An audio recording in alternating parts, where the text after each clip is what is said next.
हाथी और दर्जी की कहानी। एक समय की बात है, एक कस्बे में एक दर्जी रहता था। दर्जी बहुत ही दयालु और अच्छे स्वभाव का इंसान था। आसपास के सभी लोग उसी से अपने कपड़े सिलवाते थे। एक दिन कहीं से एक हाथी आया और दर्जी के पास आकर खड़ा हो गया।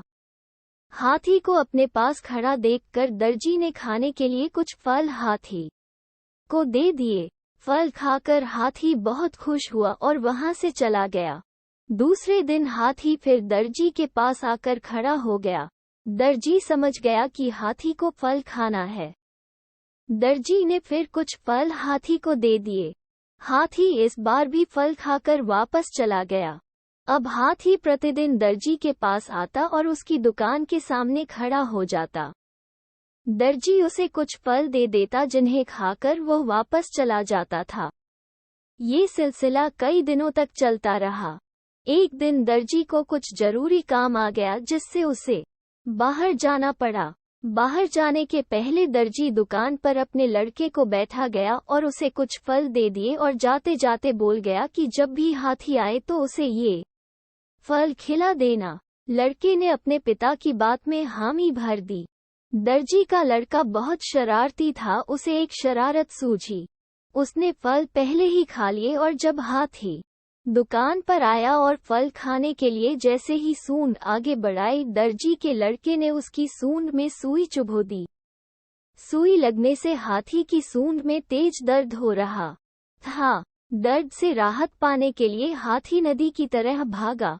नदी पहुंचते ही हाथी ने नदी में अपनी सूंड डाल दी, जिससे उसे काफी राहत मिली। हाथी गुस्से से आग बबूला हो रहा था और किसी भी तरह दर्जी के लड़के से बदला लेना चाहता था। हाथी ने नदी में स्नान किया और अपनी सूंड में कीचड़ भरकर वापस दर्जी की दुकान की ओर चल पड़ा। हाथी दोबारा दर्जी की दुकान पर पहुंचा। दर्जी लड़का दुकान पर ही बैठा हुआ था। हाथी ने फिर अपनी सूंड आगे की बढ़ाई। दर्जी का लड़का समझा कि हाथी फल मांग रहा है। उसने सुई उठाकर जैसे ही हाथ आगे बढ़ाया, हाथी ने अपनी सूंड में भरी हुई सारी कीचड़ दर्जी के लड़के के ऊपर डाल दी, जिससे दर्जी का लड़का पूरा कीचड़ में खप गया। साथ ही दुकान में रखे हुए कपड़े भी खराब हो गए। जब दर्जी लौटकर दुकान आया तो अपनी दुकान की हालत देखकर लड़के से सारा माजरा पूछा। लड़का बोला, ये कीचड़ आपका हाथी सूंड में भरकर लाया था और मेरे ऊपर डालकर सारी दुकान को खराब कर गया।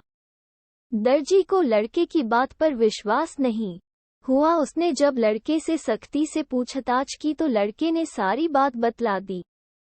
दर्जी अपने लड़के को लेकर उस स्थान पर गया जहां हाथी रहता था। दर्जी ने प्यार से हाथी को सहलाया और उससे कुछ फल खाने के लिए दिए।